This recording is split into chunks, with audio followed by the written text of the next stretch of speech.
What's up, everybody? Back with another Bible study, still in the book of Daniel, Daniel 10. Now we're going to find out here in Daniel 10, we're going to see how it's tied in directly with Daniel 8, which in Daniel 8 we have the battle between Persia, which is Iran, and the head of the Grecian kingdom, which I believe to be the United States.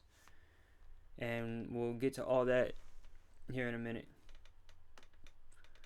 In the 3rd year of Cyrus, king of Persia, a message was revealed to Daniel, who was named Belteshazzar. And the message was true and one of great conflict. But he understood the message and had an understanding of the vision. That's the vision of the battle in chapter 8. In those days, I, Daniel, had been mourning for 3 entire weeks. I did not eat any tasty food, nor did any meat or wine enter my mouth, nor did I use any ointment at all until the entire 3 weeks were completed. On the 24th day of the 1st month, while I was by the bank of the great river, that is, the Tigris. Now we're going to go back to all this here in a little bit with the 3 weeks and the 24th day of the 1st month. But first we're going to talk about who this is that he sees by the Tigris. I lifted my eyes and looked, and behold, there was a certain man dressed in linen, whose waist was girded with a belt of pure gold of Uphaz, and his body was also like beryl. His face had the appearance of lightning, and his eyes were like flaming torches, his arms and feet like the gleam of polished bronze, and the sound of his words like the sound of a tumult. Now I, Daniel, alone saw the vision, while the men who were with me did not see the vision. Nevertheless, a great dread fell on them, and they ran away to hide themselves. So I was left alone and saw this great vision. Yet no strength was left in me, for my natural color turned to a deathly pallor, and I retained no strength. But I heard the sound of his words, and as soon as I heard the sound of his words, I fell into a deep sleep on my face, with my face to the ground. And then behold, a hand touched me, and set me trembling on my hands and knees. And he said to me, O Daniel, man of high esteem, understand the words that I am about to tell you, and stand upright. For I have been sent to tell you, for I have now been sent to you. And when he had spoken this word to me, I stood up trembling. Then he said to me, Do not be afraid, Daniel. For from the first day that you set your heart on understanding this, and on humbling yourself before your God, your words were heard, and I have come in response to your words. And I'm going to just stop it here, and we're going to go through some scriptures and talk about who this is that's speaking with him right here.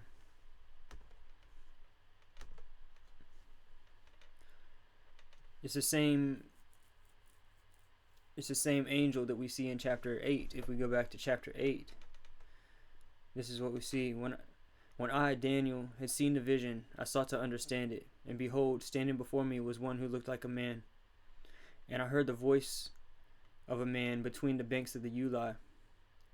And he called out and said, Gabriel, give this man an understanding of the vision. Now I believe, we'll probably go back to that, but I believe that's Michael who's calling out to Gabriel. Gabriel, give this man an understanding of the vision. So he came near to where I was standing, and when he came, I was frightened and fell on my face. But he said to me, Son of man, understanding that the vision pertains to the time of the end. Now while he was talking with me, I sank into a deep sleep with my face to the ground, but he touched me and made me stand upright. So that's the same thing we see in chapter 10. But I heard the sound of his voice, and as soon as I heard the sound of his words, I fell into a deep sleep on my face with my face to the ground. Then behold, a hand touched me and set me trembling on my hands and knees. So So it's the same thing from chapter 8,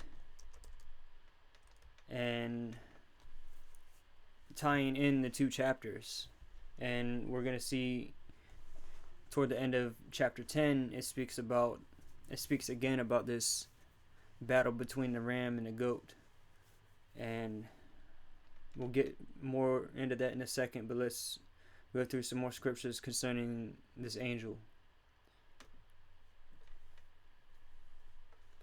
So here in Daniel chapter 12, then I, Daniel, looked, and behold, two others were standing, one on this bank of the river, and the other on that bank of the river.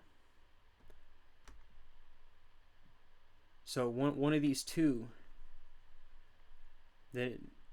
standing on the bank of the river is Gabriel. And it says, and one said to the man dressed in linen, who was above the waters of the river. Now this is Michael, and we're going to go through the scriptures here in a second. How long will it be till the end of these wonders?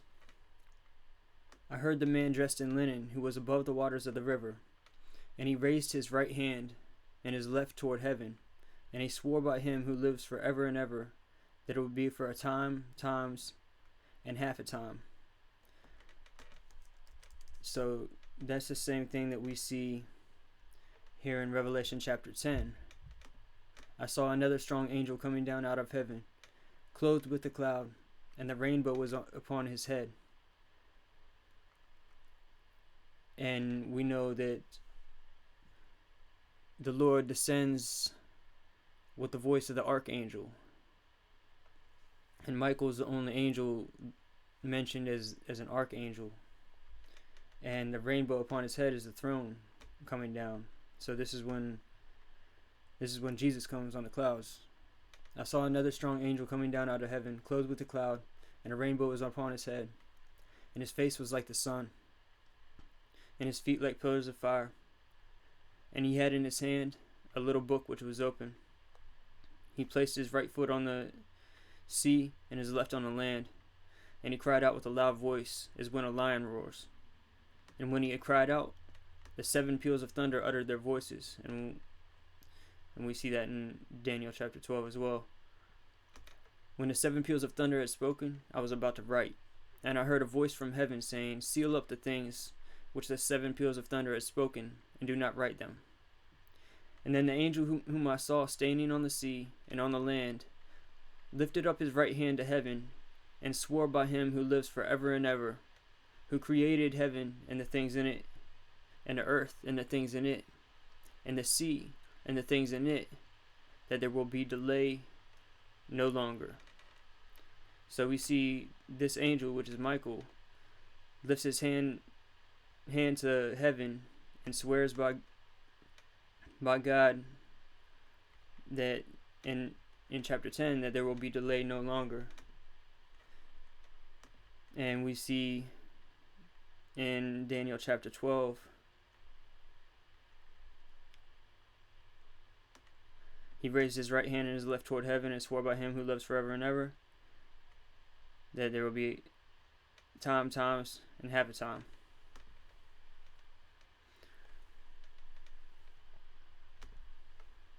Now we also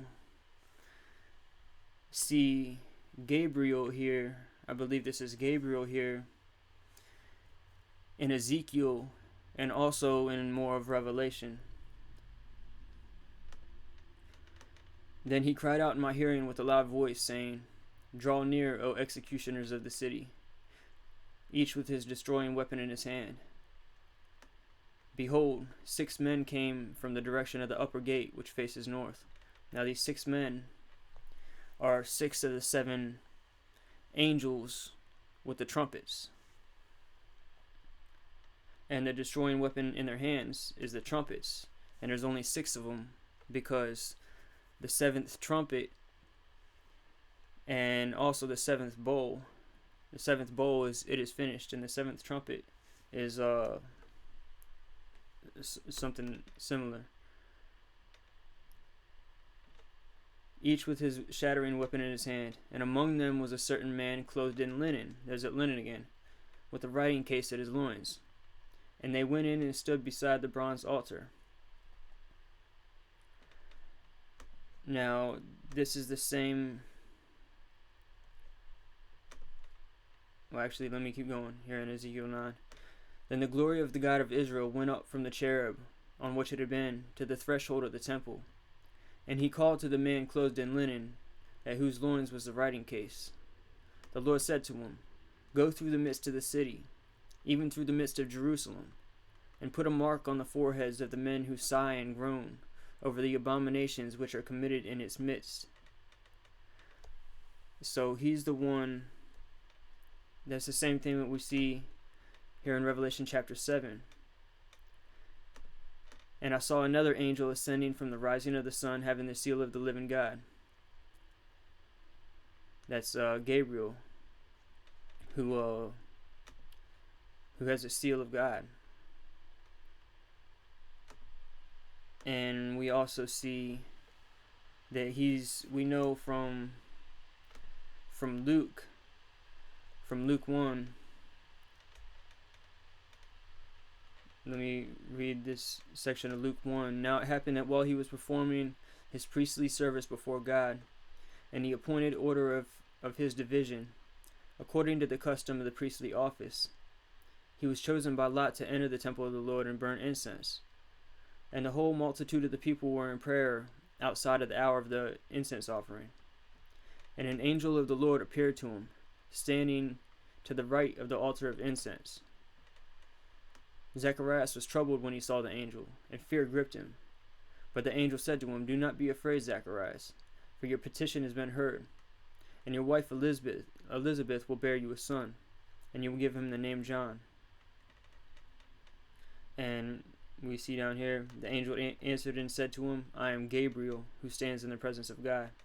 And so he was beside the altar. And we see here in Ezekiel 10 and also Revelation chapter 8, which I'll read first, the angel by the altar. When the Lamb broke the seventh seal, there was silence in heaven for about half an hour, and I saw the 7 angels who stand before God, and 7 trumpets were given to them. Another angel came and stood at the altar, having a golden censer, and much incense was given to him, so that he might add it to the prayers of all the saints on the golden altar which was before the throne. And the smoke of the incense, with the prayers of the saints, went up before God out of the angel's hand. Then the angel took the censer, and filled it with fire of the altar, and threw it to the earth. So this is Gabriel, and we see the same thing in Ezekiel chapter 10. Then I looked, and behold, in the expanse that was over the heads of the cherubim, something like a sapphire stone, in appearance resembling a throne, appeared above them. And he spoke to the men clothed in linen, and he said, Enter between the whirling wheels under the cherubim, and fill your hands with coals of fire from between the cherubim, and scatter them over the city. And that's the same thing the angel took the censer and filled it with fire from the altar and threw it to the earth. It's the same thing. And I believe we also see Gabriel here in Isaiah chapter 6.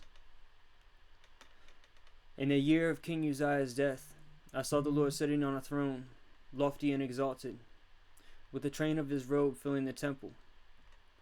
Seraphim stood above him. And we remember in Luke, he said, I am Gabriel, who stands in the presence of God.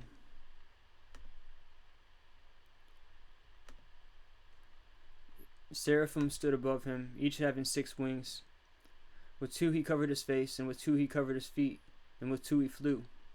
And one called out to another and said, Holy, holy, holy is the Lord of hosts. The whole earth is full of his glory. And the foundations of the thresholds trembled at the voice of him who called out, while the temple was filling with smoke. And all that happens at once. The temple fills with smoke. Once we go in, the whole earth is full of his glory. And then he comes back into the temple, it fills with smoke. Woe is me, for I am ruined, because I am a man of unclean lips, and I live among a people of unclean lips. For my eyes have seen the King, the Lord of hosts. Then one of the seraphim flew to me with a burning coal in his hand, which he had taken from the altar with tongs. There's the altar again. He's the one that took it off the altar. He touched my mouth with it and said, Behold, this has touched your lips, and your iniquity is taken away, and your sin forgiven.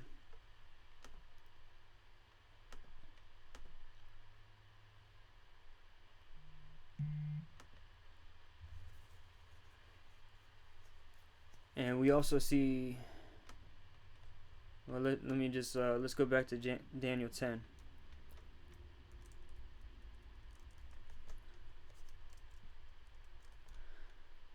So I was left alone and saw this great vision. Yet no strength was left in me, for my natural color turned to a deathly pallor, and I retained no strength. But I heard the sound of his words, and as soon as I heard the sound of his words, I fell into a deep sleep on my face, with my face to the ground. Then behold, a hand touched me and set me trembling on my hands and knees. And he said to me, O Daniel, man of high esteem, understand the words that I am about to tell you and stand upright, for I have now been sent to you.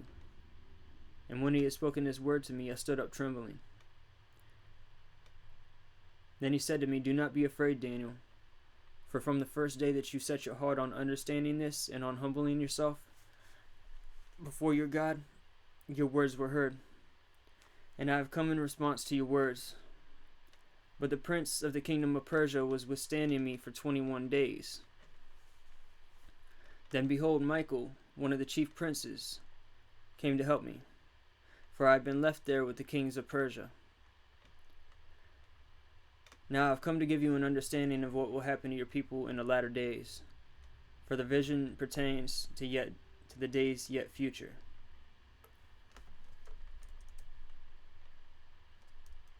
And so what we see here,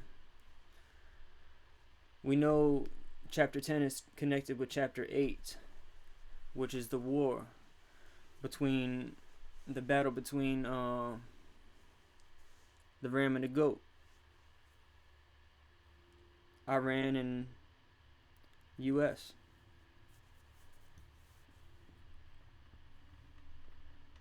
And so what we see here in verse 13, it says, But the prince of the kingdom of Persia was withstanding me for 21 days. Now this is Gabriel, remember? And then it says, Then behold, Michael, one of the chief princes. So this prince of the kingdom of Persia, I believe, is a fallen angel that's over the principality or a fallen angel over top of the kingdom of Persia.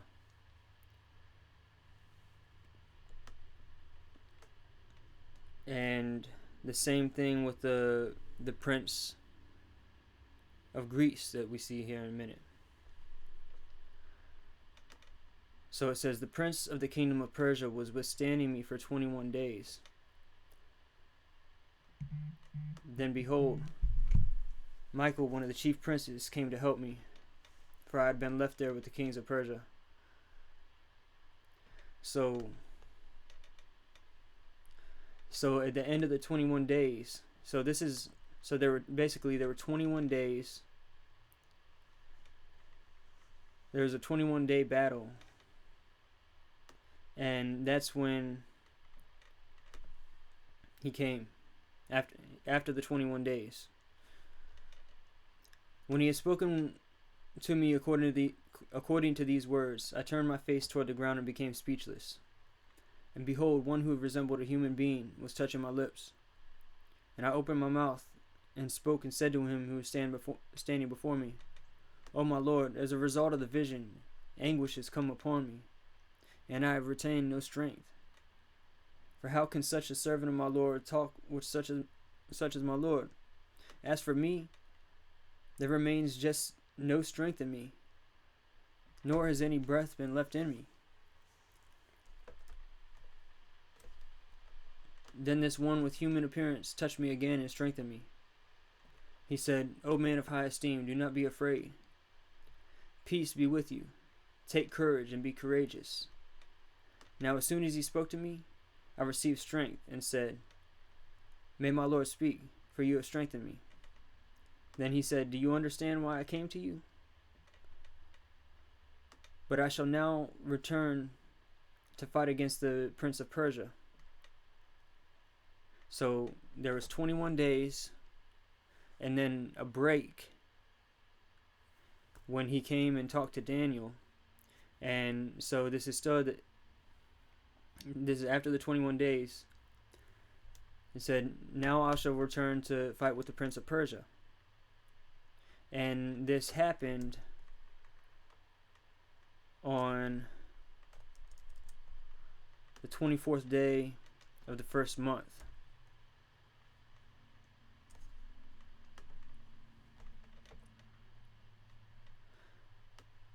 "But I shall now return to fight against the prince of Persia. So I am going forth, and behold, the prince of Greece is about to come. However, I will tell you what is inscribed in the writing of truth. Yet there is no one who stands firmly with me against these forces except Michael your prince." So the only other place in scripture that I've seen that we see angels battling is Revelation chapter 12 with the war in heaven.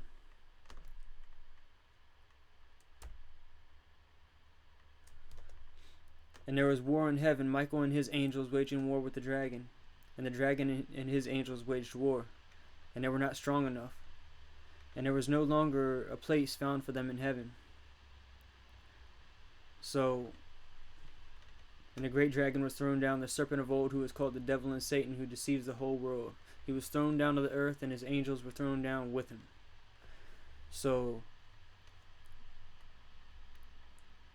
as we know from Revelation chapter 12, there's a war in heaven.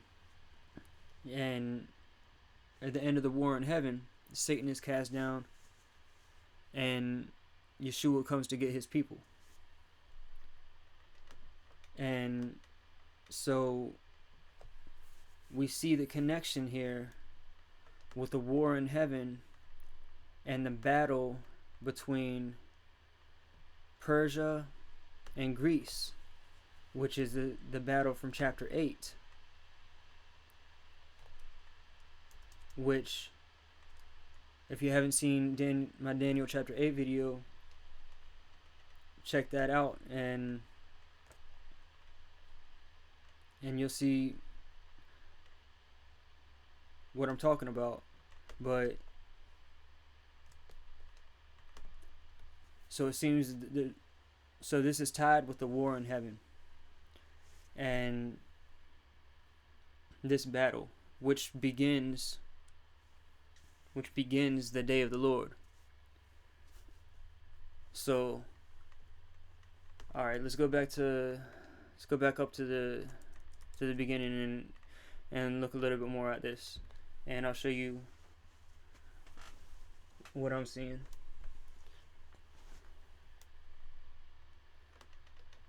And all right, so in those days, I, Daniel, had been mourning for 3 entire weeks. So there was 3 weeks of mourning, and which ended on the 24th of the first month. Now, so meaning the 21 days began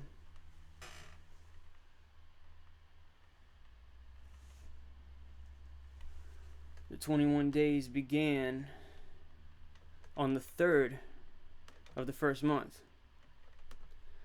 So on the 3rd of the first month on the Gregorian calendar this year is when this happened. When the number 2 man in Iran was taken out.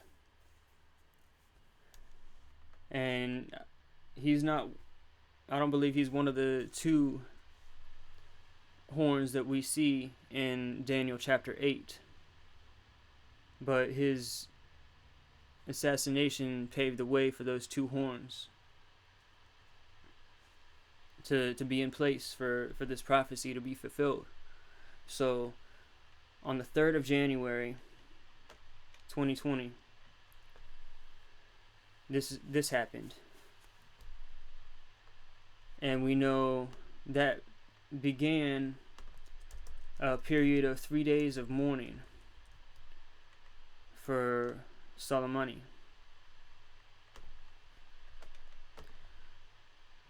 And it says, in those days I, Daniel, had been mourning for 3 entire weeks. The mourning began on the 3rd of the first month.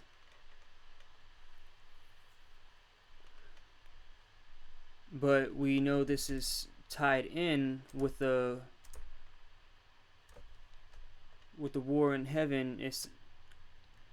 The angel Gabriel was fighting with the Prince of Persia, the principality, and meaning there was something. I believe that meaning there was something. It's involved with what was going on here as well on Earth. So basically there wasn't 3 weeks of mourning, but the mourning began on the 3rd. There's 3 days of mourning, which ended, we see, on January 7th. The funeral marked the end of the 3-day mourning period. So if you take it from the 7th, it's interesting because we have 3 weeks twice here. In those days, I, Daniel, had been mourning for 3 entire weeks.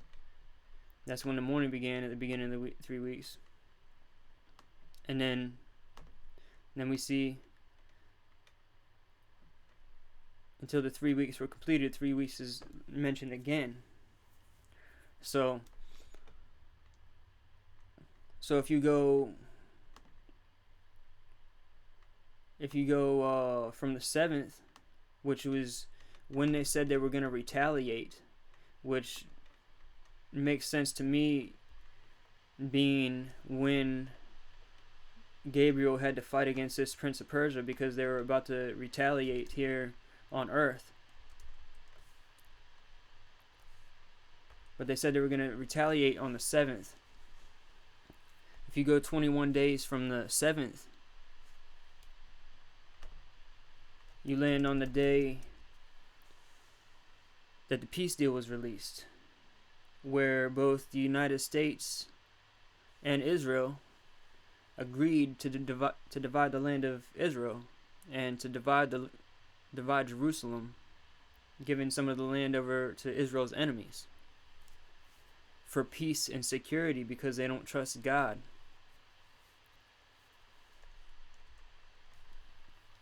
And this peace deal, I believe, is something very major, and I believe is the breaking of the everlasting covenant that God made with Abraham, Isaac, and Jacob. So basically, the end of the 3 weeks, if you go from the 3rd, it lands on the 24th day of the first month of Gregorian calendar.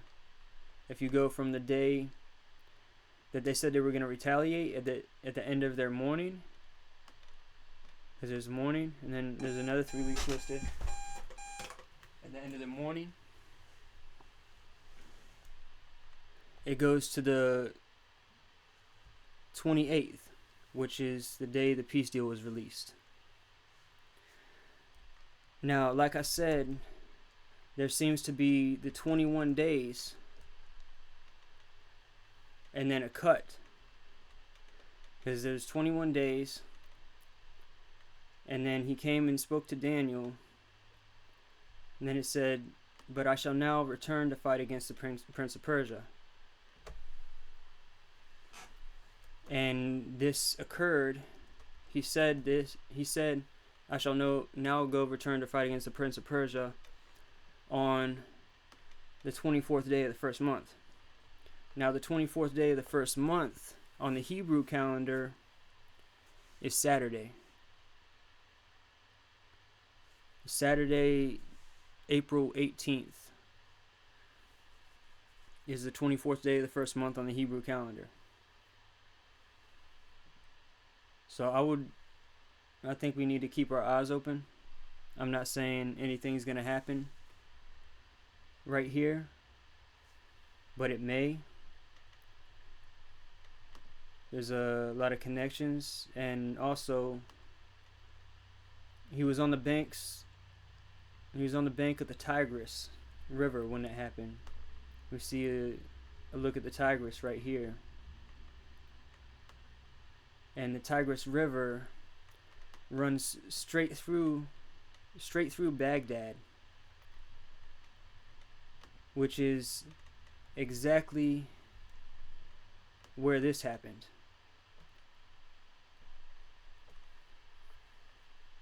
I don't think all these details are coincidence.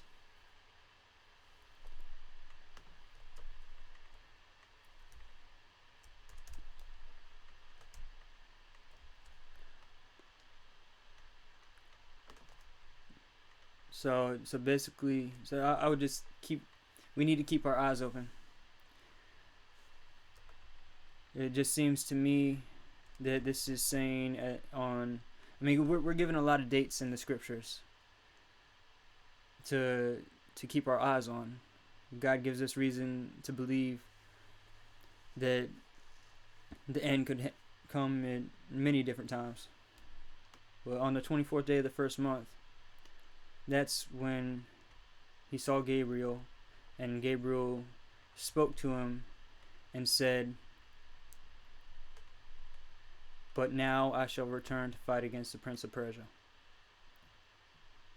And this is the war in heaven. This is also the battle from chapter 8, where the goat is going to come from the west over the surface of the whole earth without touching the ground, and strike the ram, Persia, shattering his two horns, the two leaders. And then within a month, because God gives us a month in Zechariah 11,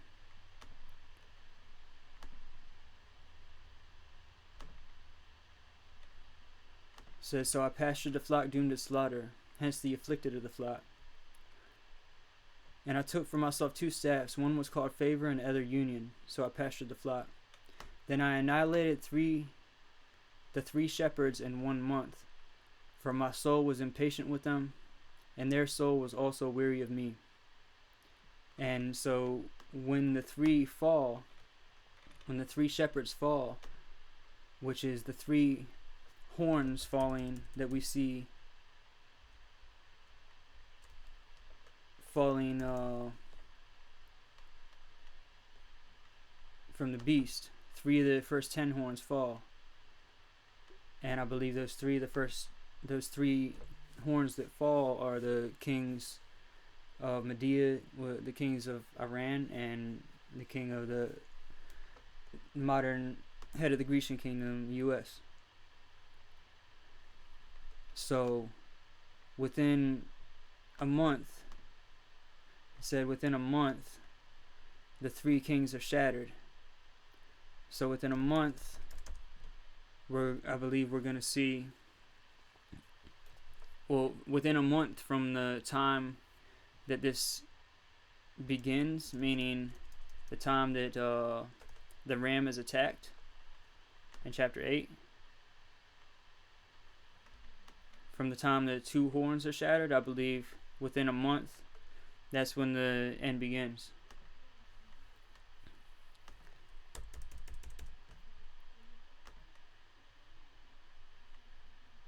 And there's something else I just wanted to mention real quick before I end this video.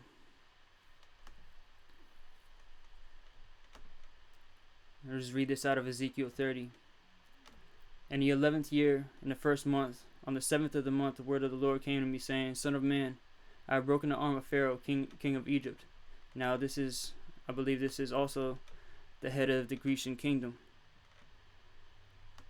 And behold, it has not been bound up for healing, or wrapped with a bandage, that it may be strong to hold the sword.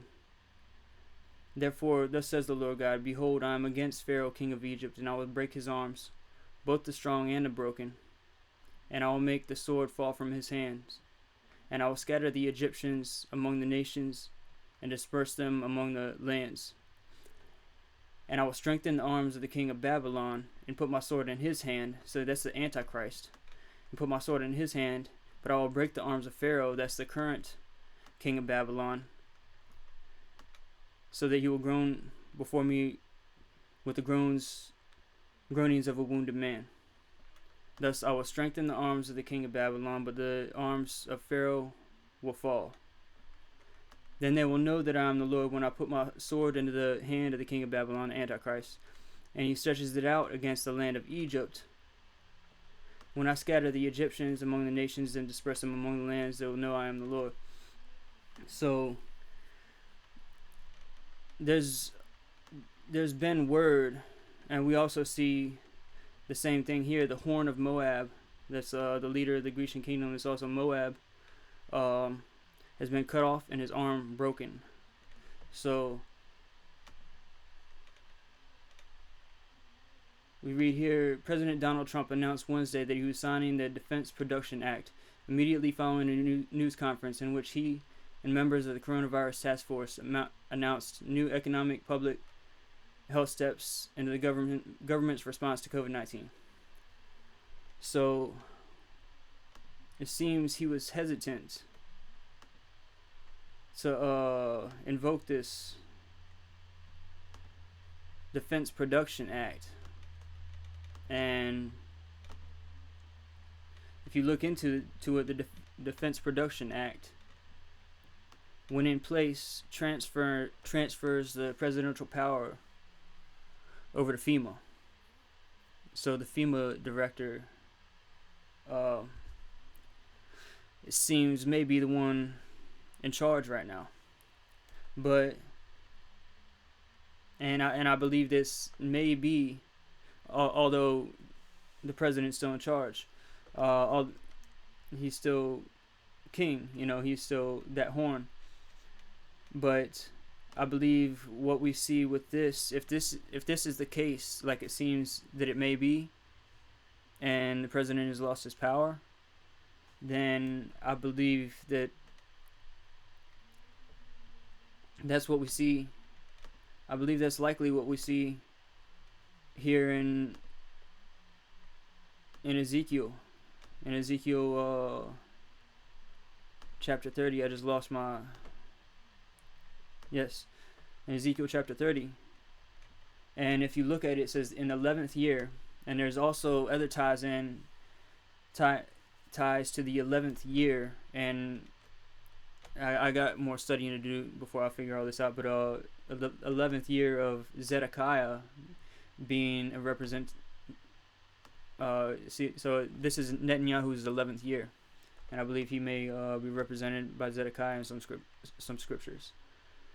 But it says in the 11th year, in the first month, on the 7th of the month. So the first month, on the 7th of the month, that was April 1st. And this is just the other day when all this went into place, when he just signed the Defense Production Act, which it seems, as it says here, all functions vested in the president that have been delegated or assigned to the federal administration, Department of Housing or Urban Development, are transferred, reassigned to the Director of Federal Emergency Management Agency. So the Director of FEMA has charge of a lot of stuff right now, according to this.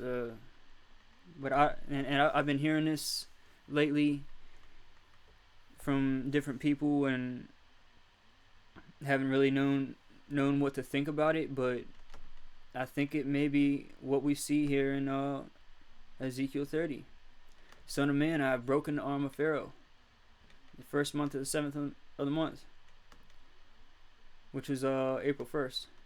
Son of man, I have broken the arm of Pharaoh, king of Egypt.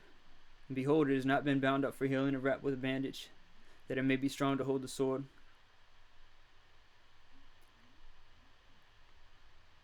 So, yeah, I just wanted to bring that up.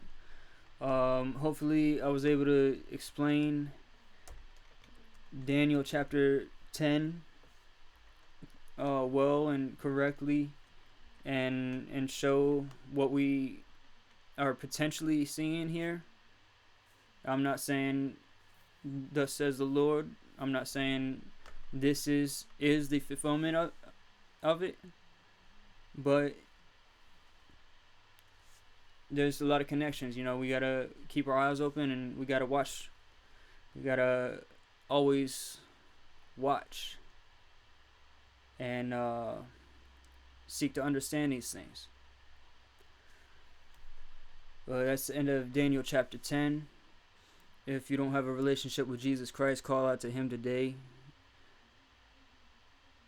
Jesus is the Son of God, died for your sins, was resurrected on the third day, and through faith in his sacrifice, his punishment that he took for us, you can receive eternal life. So call out to him today.